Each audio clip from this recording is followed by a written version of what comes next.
स्वागत है आपका मेजर जनरल संजय मेस्टन नई परख के मंच पर एक बार फिर। Thank you. आज हम लोग खाड़ी युद्ध के जिस मुकाम पर पहुंच चुके हैं उस मुकाम को मैं कहता हूं कि ये शीत युद्ध में बदल गया है, कोल्ड वॉर में बदल गया है। और ऐसा लगता नहीं है कि अमेरिका जिसने हमला किया था इजराइल के साथ मिलकर ईरान के ऊपर, वो दोबारा 28 फरवरी को जो जंग शुरू हुई थी उसी जंग के मोड में दोबारा जाना चाहता है। मजबूरन कर सकता है, लेकिन इच्छा उसकी नहीं है वहां जाने की। वो चाहते ये हैं कि अमेरिका की अपनी हालत और राष्ट्रपति डोनाल्ड ट्रंप की अपनी हालत। इजराइल तो जाना चाहता है उस तरह की जंग में, लेकिन अमेरिका नहीं जाना चाहता। अमेरिका अपने आप को रोके हुए है उस जंग से, क्योंकि उसने देख लिया है कि उसके सारे पत्ते गलत पड़े। कारण उसका जो भी रहा हो, कारणों के बारे में हम लोग कई बार चर्चा कर चुके हैं। लेकिन ईरान अपने आप को फौजी दृष्टि से कमजोर होते हुए भी, आर्थिक दृष्टि से उसने बड़ी मार खाई है इस युद्ध में, लेकिन अपने आप को बेहतर स्थिति में पा रहा है। आज खबर आई है कि उसने पहला एक बड़ा टोल टैक्स भी वसूल लिया है वहां पर, और उसको अपने बैंक में भी जमा कर दिया है। और तो ये जो स्थिति बनी हुई है, और बिल्कुल एकदम कोल्ड वार है, इसमें केवल डिप्लोमेट्स जो हैं बस वही फौजी रणनीतिकारों की और जनरलों की भूमिका निभा रहे हैं। तो आप क्या देखते हैं कि किस मुकाम पर हमारा ये खाड़ी युद्ध खड़ा हुआ है? और निकट भविष्य में कुछ की भविष्यवाणी तो ये है कि एक हफ्ते 10 दिन की जंग और हो सकती। जी जनरल मेस्टर। Thank you. देखिए, सिचुएशन तो अभी बहुत ही ज़्यादा गंभीर है और दोनों साइड्स, मैं तो बोलूँगा तीनों साइड्स अभी बिल्कुल, वो बोलते हैं ना, मोर्चे पे डटे हुए के खड़े हुए हैं। मतलब बिल्कुल तैयार हैं हर लिहाज से। कोई रुकने के लिए, पीछे होने के लिए तैयार ही नहीं है। तो जो सिचुएशन ये है कि प्रेसिडेंट ट्रंप हर बार बोलते हैं कि उनकी पूरी कंट्रोल है, स्ट्रेट ऑफ हॉर्मुज़ में उनकी नेवी को बर्बाद कर दिया है और एयरफोर्स को बर्बाद किया है। लेकिन हकीकत यह है कि पहली सिचुएशन ऑन ग्राउंड ये है कि स्ट्रेट ऑफ हॉर्मुज़ का कंट्रोल आज देखा जाए तो ईरान के पास भी है और अमेरिका के पास भी है। एक ने काउंटर ब्लॉकेड लगा दिया है, एक ने इनिशियल ब्लॉकेड लगा दिया है। और जो ईरान है वो आज भी, आपने देखा है, कल 3 शिप्स पे अटैक किया, 2 को कब्जा कर लिया है। उसमें कई सी फेयरर्स को पकड़ लिया है, कुछ को रिलीज कर दिया गया है। और जिस प्रकार वो वीडियो दिखाया है, मतलब वो हैरानी की बात है कि अमेरिकन डोमिनेंस को तो उन्होंने नकारा कर दिया कि देखो हमारी इतनी ताकत है, और कितनी क्लियर वीडियो दिखाया कि उनके कमांडोज चढ़ रहे हैं शिप में और वो मास्क पहन के। तो वो बिल्कुल, मतलब ऐसा तो लगता है कि बिल्कुल वहाँ पर सी पे या स्ट्रेट ऑफ हॉर्मुज़ में तो ईरान का कंट्रोल है। तो हकीकत में ये है, ईरान का कंट्रोल है। लेकिन अमेरिका ने भी उसमें काउंटर जो कर दिया है, ब्लॉकेड, उसमें वो चाहता है कि ईरान की इकोनॉमी भी डाउन हो, क्योंकि उनकी भी शिप्स का आना जाना रुक जाए। तो ये वहाँ तो सिचुएशन है। अब इस समय ये जो पॉज हुआ है ये लड़ाई का, आज मेरे ख्याल 15वां दिन है। देखिए, ये जो पॉज हुआ है ये दोनों साइड ने या तीनों साइड ने तैयारी कर ली है। पहली बात हम बात करते हैं ईरान की। ईरान की जो सबसे बड़ी तैयारी तो मेरे को ये लगता है कि उन्होंने अपने को रीऑर्गेनाइज कर लिया है, रीस्ट्रक्चर कर लिया है, और जो उनकी मिलिट्री डेफिशिएंसीज थी उसका उन्होंने मेकअप करने का टाइम मिल गया। और क्या क्या डेफिशिएंसी थी? सबसे बड़ी डेफिशिएंसी तो एयर डिफेंस सिस्टम था। और एयर डिफेंस सिस्टम में देखिए, इनको बड़े बड़े वेपन एयर डिफेंस नहीं चाहिए, इनको मैन पैड और short range air defence weapon system चाहिए, और वो आ रहे हैं चाइना से। और दूसरा जो एक और इनकी कमजोरी थी, वो खासकर है ये रडार्स वगैरह की, क्योंकि एयर डिफेंस सिस्टम की कामयाबी जब भी है जब रडार ट्रैकिंग और ये सब काम कर सकता है, तो रडार्स भी आगे हैं। और सैटेलाइट इमेजरी तो चीन इनको ने दिए हैं, ये सारे चीन ने दिए हैं, ये रूस ने भी दिए हैं। हाँ, नहीं, अब मेरे को जो लग रहा है, ये जो 15 दिन का समय मिला है, ये चीन और रूस दोनों ने दिए होंगे। अब सवाल उठता है कैसे, रास्ता क्या है? देखिए, शिप वाला तो थोड़ा डाइसी रास्ता था, क्योंकि वहां पर अमेरिकन शिप्स भी घूम रही थी। इस यहाँ से भी गई होंगी कुछ चीजें कंटेनर्स में, लेकिन जो लैंड रूट है वो उसका इस्तेमाल किया होगा, लैंड और सी रूट। अब मैं वो कॉम्बिनेशन बताता हूँ, ये मैं इसलिए बोल सकता हूँ क्योंकि जब मैं अफगानिस्तान में था तो मेरे को वहाँ ये थोड़ी मैंने स्टडी की थी, मिलिट्री ये जो रेल रूट्स और सी रूट्स हैं, तो जो रूट निकलता है चाइना से और फिर वो थोड़ी देर के बाद कॉमन हो जाएगा रशिया से भी। चाइना से एक रूट है चाइना टू कजाकिस्तान, चाइना में जिंजियांग से कजाकिस्तान, कजाकिस्तान से और ये कॉमन आ जाता है कजाकिस्तान से आपका रशियन रूट भी जी। और ये रूट फिर वहां से कैस्पियन सी में उतरता है, कैस्पियन सी से बाय शिप्स आता है और ईरान के पोर्ट्स में आ जाता है। तो एक रूट ये है। ये रूट को इतना आसान है क्योंकि इसको कोई डिटेक्ट ही नहीं कर सकता है क्योंकि यहाँ पर अमेरिकन रीच है नहीं, इसको इंटरडिक्ट भी नहीं कर सकते हैं क्योंकि वो तो फिर एक अलग लड़ाई हो जाएगी। दूसरा रूट है कजाकिस्तान से टर्कमेनिस्तान और टर्कमेनिस्तान से सीधे ईरान और इनका बहुत लंबा लैंड बॉर्डर है, बहुत लंबा है और बहुत वहां पर ट्रेन चलती हैं टर्कमेनिस्तान और ईरान के बीच में। और तीसरा रूट है उज़्बेकिस्तान, मतलब जब मैं ये चाइना का तो स्टार्टिंग पॉइंट है, चाइना से उज़्बेकिस्तान, उज़्बेकिस्तान से फिर अफगानिस्तान और अफगानिस्तान से ईरान। तो कहने का मतलब है यहाँ पर अफगानिस्तान का ईरानियन बॉर्डर है, टर्कमेनिस्तान बॉर्डर है और कैस्पियन सी। तो ये 3 रूट से आ रहा होगा और इन तीनों रूट्स का आपको इंटरडिक्शन नहीं कर सकते ना अमेरिका ना इजराइल। और सबसे जो मेरे को ज़्यादा रूट लग रहा है वो हो सकता है टर्कमेनिस्तान का ये जो लैंड रूट है। कारण सी रूट भी चल रहा होगा कैस्पियन सी, लैंड रूट में क्या है कि इसमें कम हैंडलिंग हो जाएगी। मतलब पहले वाले में आप देखिए जिंजियांग से अनलोड होगा कजाकिस्तान, कजाकिस्तान से पोर्ट्स में जाएगा, वहाँ के पोर्ट्स में वहाँ से फिर शिप में लोड होके फिर तो नंबर ऑफ हैंडलिंग बढ़ रही है। जब नंबर ऑफ हैंडलिंग बढ़ रही है तो इसमें से कुछ खबर अमेरिका या इजराइल के पास पहुंच सकती है। लेकिन अगर कजाकिस्तान से जिंजियांग से लोड होके आता है ये और डायरेक्ट उनकी ट्रेन कजाकिस्तान, टर्कमेनिस्तान और ईरान तक जाती है तो इसको तो कोई अनलोडिंग कोई लोडिंग कुछ नहीं है, कंटेनर्स में आ सकता है। और दूसरा मिसाइल्स के लिए देखिए सबसे जरूरी चीज़ है सोडियम परक्लोरेट, वो बहुत जरूरी है ये मिसाइल्स के लिए, तो वो भी इनको आ रहा होगा। तो कहने का मतलब है ईरान को काफ़ी लंबे समय मिल गया है ये प्रिपरेशन के लिए, इसी प्रकार अमेरिका को भी लंबे समय मिल गया है और गल्फ स्टेट्स को भी मिल गया है। तो गल्फ स्टेट्स ने क्या क्या किया होगा अभी उनकी भी बात करते हैं। गल्फ स्टेट्स को क्या प्रॉब्लम थी, मिसाइल और ड्रोन अटैक, तो उनको क्या रिक्वायरमेंट थी, air defence system. Air defence system कहाँ से आ रहा होगा, ये ड्रोन इंटरसेप्टर्स वगैरह यूक्रेन से आ रहा है और कुछ रिपोर्ट्स हैं साउथ कोरिया से भी आ गया है। तो एक इनकी भी तैयारी हो गई। अब बात करते हैं अमेरिका की तैयारी। अमेरिका की तैयारी ये है कि उनकी रीडिप्लॉयमेंट हो गई है नेवी की, काफ़ी ट्रुप्स वगैरह भी आ गए, 82nd एयरबोर्न है, मरीन कोर है, ये कहाँ है इनकी पता भी नहीं है लेकिन ये आ चुके हैं उस फ्रंट में। लेकिन जो सबसे बड़ी चीज़ है जो शिप आ रही है इनकी, एक और aircraft carrier George W Bush वाली, वो केप ऑफ गुड होप से निकल चुकी है और मेरे को लगता है अगले 24 और 48 घंटे के अंदर ये शिप पर्शियन गल्फ में एयरक्राफ्ट कैरियर डिप्लॉय हो जाएगा। तो आप सोचो अमेरिका के 3 एयरक्राफ्ट कैरियर्स हो जाएंगे, एक रेड सी में, 2 पर्शियन गल्फ में। तो उससे उसकी ये स्ट्राइक कैपेबिलिटी और नेवल कैपेबिलिटी बढ़ जाएगी। और आपने देखा प्रेसिडेंट ट्रंप ने अभी हुक्म भी दे दिया कि अभी ये जो छोटी मोटी असॉल्ट शिप्स हैं IRGC नेवी की, उनको वो डिस्ट्रॉय करेंगे। तो ये तैयारियां सबकी है। अब फ्लैश पॉइंट किसी भी दिन होगा। अब आप एक सरप्राइज देखिएगा, या तो जनरल मिस्टर इजराइल के बारे में भी कुछ जानकारी दीजिए क्योंकि इजराइल तो युद्ध करने के लिए उतावला दिखाई पड़ता है। बिल्कुल, इजराइल की तो तैयारी है, उन्होंने भी देखिए अपना रीस्ट्रक्चर किया होगा, डिफेंस सिस्टम रीपोस्चरिंग की होगी और रीएडजस्टमेंट अपने एयर डिफेंस वेपन्स का किया होगा। क्योंकि देखिए सारे ये जितने भी इनके ये मिसाइल्स थे, आयरन डोम वगैरह, ये सारी मिसाइल्स तो रोक नहीं सकते हो, तो दुनिया में असंभव है सारी मिसाइल्स को रोकना। पर अब उन्होंने भी रीऑर्गेनाइज रीस्ट्रक्चरिंग ये सारा किया होगा।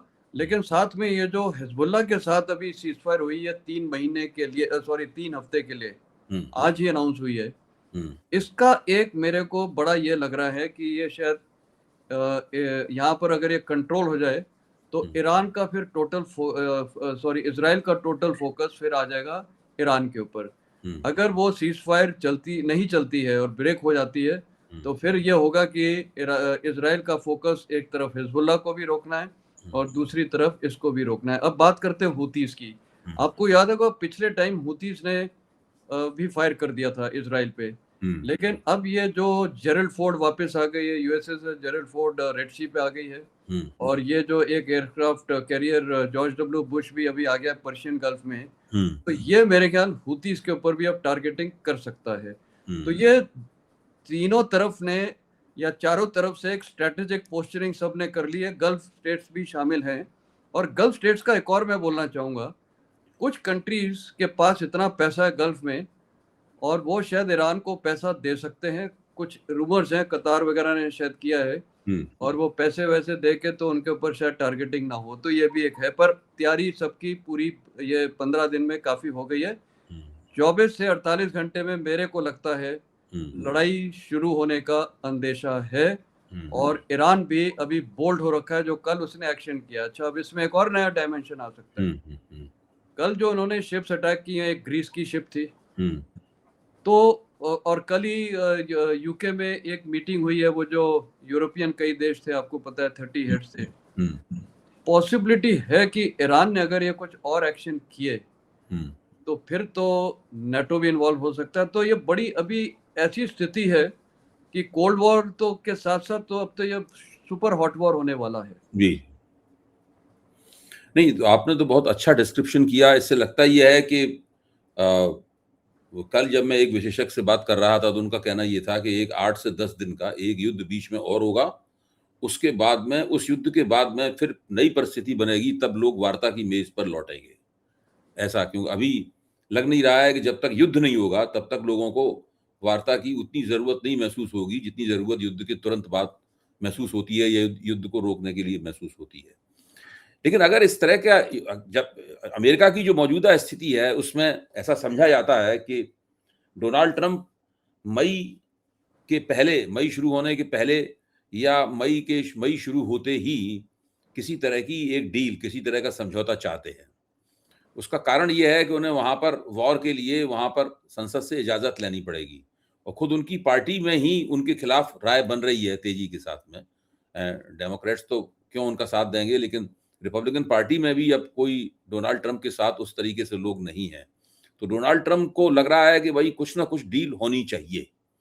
तो इस युद्ध के होने की डोनाल्ड ट्रंप की जो अपनी बेचैनियां हैं और उनकी जो मजबूरियां हैं, जो खुद उनके हाथ की ही बनाई हुई हैं, किसी ने उन पे थोपी नहीं है, उन्हीं के कामों से वो निकली हैं, वो शायद इसकी एक संभावना बनती है कि वो युद्ध को फिर रोक ले। देखिए, वो बनती है, संभावना बनती है, लेकिन आपने जो पहले एक बात बोली थी कि किसी ने कल बोला था, और मैंने भी यही बोला है कि लड़ाई तो एक होगी, और हो सकता है 24 घंटे या 48 घंटे में संभावना है, पर हो नहीं पक्का है, उसमें कोई डाउट नहीं है, क्योंकि अब हालात और गंभीर होते जा रहे हैं। और देखिए, वॉर जो होता है ना, एक किताब भी है, वॉर एंड पीस, तो पहला आता है वॉर और फिर आता है पीस, तो ऑटोमेटिकली वॉर ही पीस को लेके आएगा, कोई डाउट ही नहीं है। और पीस कब आएगी? जब कोई भी साइड, कोई भी, वो जब बिल्कुल गिड़गिड़ाने लगेगी, और वो उसी की अभी कोशिश रहेगी। तीनों साइड ये कोशिश करेंगी, दो साइड एक को दबाएगी, एक साइड दोनों को दबाएगी, कि कोई साइड पहले अपनी हार माने, मतलब वो अब उसकी मतलब क्षमता खत्म हो जाए लड़ाई के लिए। अब वो है उसी स्थिति में ये आएगी पीस। अब और वो पीस मतलब उसके बाद टॉक्स होंगे।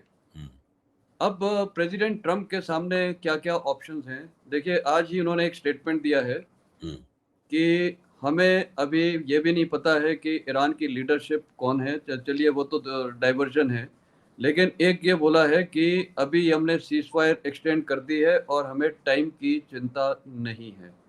तो ये जो टाइम की चिंता नहीं है, ये एक थोड़ा स्ट्रैटेजिक सरप्राइज़ वाला स्टेटमेंट है, क्योंकि कई बार क्या होता है कि देखिए, लड़ाई करने से पहले आप अपने अपोजिंग फोर्स को या जो भी आपका दुश्मन है उसको एक स्टेज में ये लेके आते हैं साइकोलॉजिकल वॉरफेयर में, कि आप उसको एक दिखाते हैं कि नहीं, अब हम लोग शायद थोड़ा घबरा रहे हैं, टाइम हमारे फेवर में नहीं है, ये सारी चीजें, और फिर सरप्राइज अटैक हो सकता है। तो प्रेसिडेंट ट्रंप को मेरे को लगता है, देखिए, कई एक आ रही हैं, एप्स्टीन फाइल का आ रहा है, मिड टर्म इलेक्शंस का आ रहा है, उनकी पार्टी के अंदर डिवाइड हो रहा है।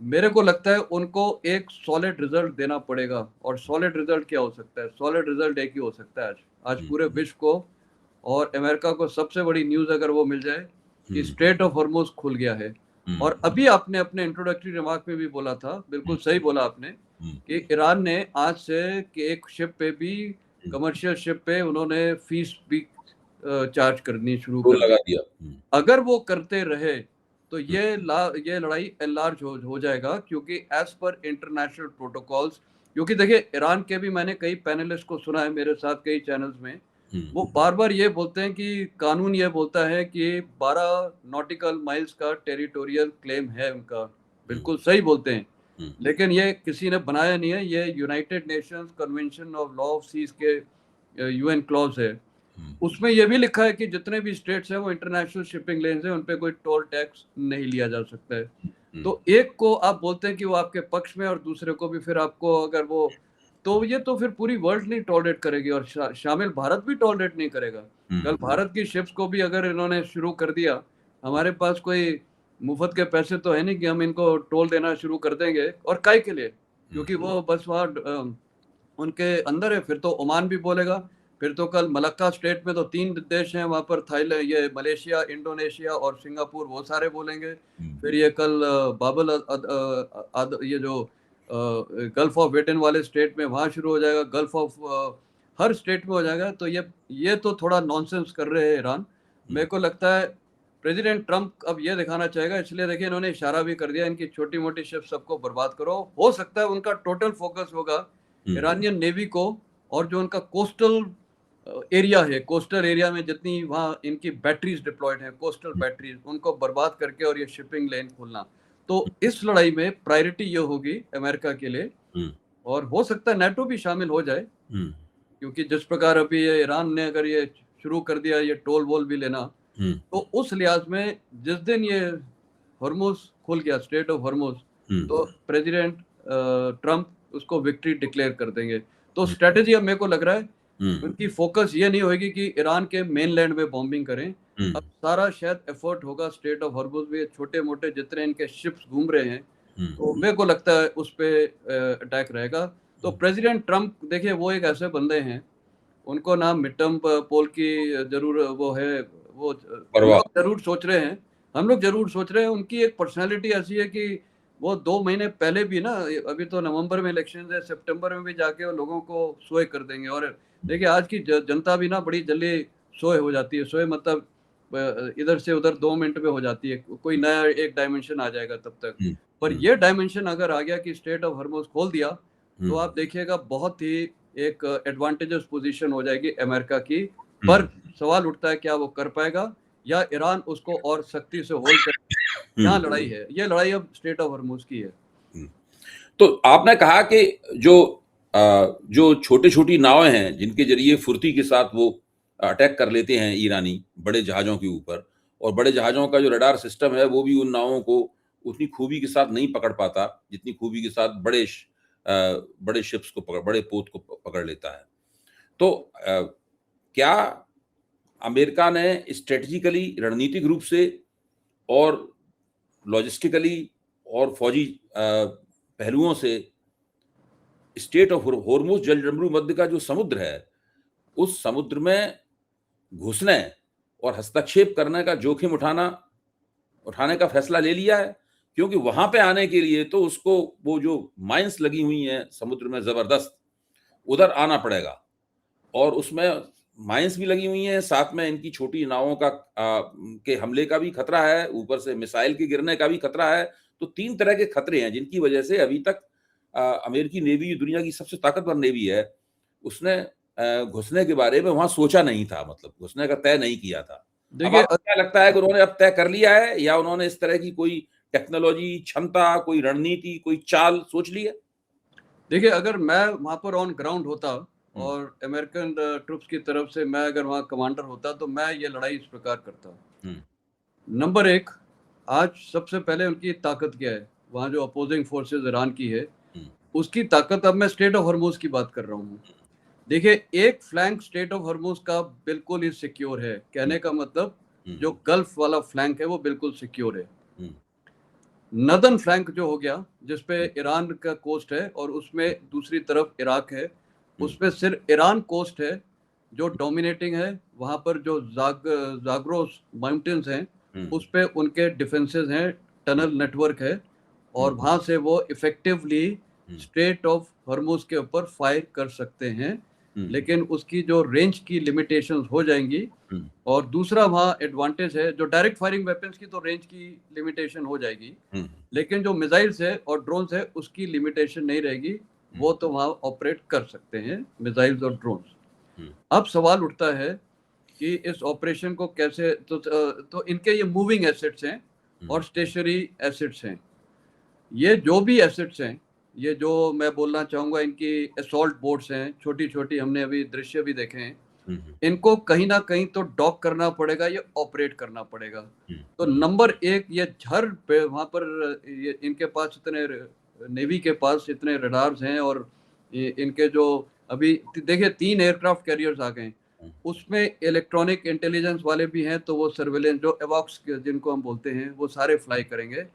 हर शिप का ये स्मॉल बोट्स को वो आइडेंटिफाई करेंगे, और उसको भी क्या है कि वो कई बार वो ऐसी जगह छिप जाएंगे, देखिए फोर्ट्स ऑन ग्राउंड होते हैं, उधर वो फायर करेंगे, वो शिप को वहां से कोशिश करेंगे कि वो मूव करे। देखिए आपको तो उसकी मूवमेंट चाहिए, तो कहने का मतलब है ये बड़ा कोऑर्डिनेटेड एक्शन होगा इनकी एयरफोर्स द्वारा। इनके जितने भी ये एयरक्राफ्ट कैरियर से एयरफोर्स के जहाज उड़ेंगे एवॉक्स द्वारा, एक तो इनको आइडेंटिफाई किया जाएगा, उनको मूवमेंट किया जाएगा, और बिल्कुल पिन पॉइंटेड फायरिंग किया जाएगा। और जो नेवी है, नेवी अभी इनकी घुसेगी नहीं स्ट्रेट ऑफ हॉर्मुज में, अभी वो पर्शियन गल्फ में है, लेकिन फायर एंड मूव इनका भी होता है नेवी में, होते होते ही थोड़ा क्लोज करने लगेंगे। तो इस स्टेज ऑफ बैटल को मैं बोलूंगा isolating the battle field. Isolating the battle field में यही अचीव करना चाहेगा अमेरिका। नंबर 1 स्मॉल बोट्स का डिस्ट्रक्शन, नंबर 2 जो कोस्टल बैटरीज हैं जाग्रेब रेंजर्स पे, उसको टारगेटिंग करना, उनके जो लूप होल्स दिखते हैं उनको बर्बाद करना, और तीसरा जो एयर डिफेंस प्रोटेक्शन ये बढ़ा के रखेंगे अपनी शिप्स पे। और वहाँ पर जो भी इलाका है, हो सकता है ये गल्फ कंट्रीज में भी फायर करें, तो पॉसिबिलिटी है कि एयर डिफेंस सिस्टम्स को वो कंप्लीट रखेंगे। तो कहने का मतलब है ये पॉसिबल है शिप्स के साथ, जब ये इनका थ्रेट एलिमिनेट हो जाएगा, जो छोटी छोटी बोट्स नहीं है, अब आ जाती है जो आपने सवाल उठाया, ये जो माइंस हैं, माइंस के लिए वो माइन स्वीपर्स लेके आ गए हैं, और तब तक क्या है कि रूट खुल जाएगा। माइन क्लियरेंस में माइन स्वीपर जो अमेरिकन है उसमें टाइम लगेगा, पर तब तक स्ट्रेट ऑफ हॉर्मुज खुल जाएगा, क्योंकि जो साउथ का इलाका है जो ओमान के साथ है, वो फ्री ट्रेडिंग शुरू हो जाएगी। और हो सकता है जब ये पूरी वहाँ क्लियरेंस हो जाएगी, तो बाकी कंट्रीज की भी माइन स्वीपर जाएंगी, क्योंकि उनका भी फिर काम है, अब लड़ाई में शामिल नहीं है, क्योंकि वो वहां से एक थ्रेट को एलिमिनेट करेंगे। अब कितने कामयाब होंगे कितने नहीं होंगे वो वक्त बताएगा, लेकिन ऑपरेशन प्लानिंग जो मैंने बोला इस प्रकार अमेरिका करना चाहेगा। इस टाइम पूरी शिप्स का इस्तेमाल होगा, पूरे एयर एसेट्स का होगा, और पूरे मिसाइल्स का एसेट्स होगा, और इंटरडिक्शन भी होगी साथ में। लैंड का मतलब ये नहीं कि बिल्कुल ईरान में नहीं होगी, इनके रीएनफोर्समेंट्स आएंगे उस तरफ से मेन लैंड से, तो डेप्थ में भी इंटरडिक्शन किया जाएगा, मतलब एक आइसोलेट कर दिया जाएगा कि ईरान के कोई भी रीएनफोर्समेंट्स ना तो डेप्थ से जाग्रोप माउंटेन्स की तरफ आए। तो ये एक बड़ा आइसोलेटेड बैटल होगा बैटल। और मैंने आपको बोला सदर्न फ्लैंक तो बिल्कुल सिक्योर है उस लिहाज से कि वहां पर ईरान की अगर वो शिप आएगी भी, तो उसको तो फटाफट, ये चाहे ओमान की नेवी है, चाहे यूए की नेवी है, और ये अमेरिकन नेवी है, वो इसको डिस्ट्रॉय कर देंगे। तो यहाँ मेरे को लगता है अमेरिका का पलड़ा थोड़ी भारी हो सकता है, लेकिन लड़ाई में ना एक बड़ी चीज होती है टैक्टिक्स, ग्राउंड की टैक्टिक्स। अब वो ग्राउंड की टैक्टिक्स में ये जो ईरान की जो आईआरजीसी की नेवी है, वो कैसे वहां पर अपना बचाव करके और अटैक भी कर सकती है, वो फिर उनकी स्किल है और टैक्टिकल मिशंस हैं जो कर सकते हैं। हाँ, तो ये आपने तो एक बहुत ही बेहतरीन विश्लेषण किया जो आप जैसा फौजी विशेषज्ञ कर सकता था। हर बात जो आपने कही है मेरे लिए, कम से कम मेरे लिए नई है, बिल्कुल एकदम। और मैंने अभी किसी दूसरी जगह इस तरह की बात को सुना भी नहीं है, मतलब जो बिल्कुल नई बात है जो आपने पेश की है। लेकिन जो आपने आखिरी बात कही, वहीं से मेरा आखिरी सवाल निकलता है इस चर्चा का, क्योंकि हम लोग चर्चा के आखिरी दौर में पहुंच चुके हैं। सवाल ये निकलता है कि जिस चीज को हम लोग समझ रहे हैं, तो ईरान के जनरल्स, ईरान के जो फौजी रणनीतिकार हैं, वो भी समझ रहे होंगे इस बात को। वो भी समझ रहे होंगे कि अमेरिका इस तरह की पेशबंदी कर रहा है, इस तरह की हैजिंग कर रहा है अपने लिए। और ईरान ने कहा भी है कि ये लोग केवल कुछ समय हासिल करना चाहते हैं, एक स्पेस चाहते हैं, वक्त हासिल करना चाहते हैं ताकि फिर से हमले की तैयारी कर सकें। इसके अलावा डोनाल्ड ट्रंप कुछ नहीं कर रहे हैं, वो यही कर रहे हैं सब। ये युद्ध विराम वगैरह और कुछ नहीं है, टाइम हासिल करने की है, और ईरान खुद भी वही कर रहा है। अपने आप को और ज़्यादा हथियारों से लैस कर रहा है, अपना एयर डिफेंस सिस्टम तैनात कर रहा है, वगैरह-वगैरह। तो ऐसे में चूँकि ईरान समझ रहा है इस बात को, तो ज़ाहिर है कि ईरान इसकी काट भी खोज रहा होगा। क्योंकि बिल्कुल। अभी तक तो ईरान अगर तू डाल तो मैं पात वाली हालत रही है। बिल्कुल, देखिए लड़ाई में ना अपोजिंग फोर्सेस जब लड़ते हैं, 2 अपोजिंग फोर्सेस, तो एक तो स्ट्रैटेजी सबसे बड़ी काम होती है, और स्ट्रैटेजी के साथ-साथ होती है टैक्टिकल ऑपरेशंस।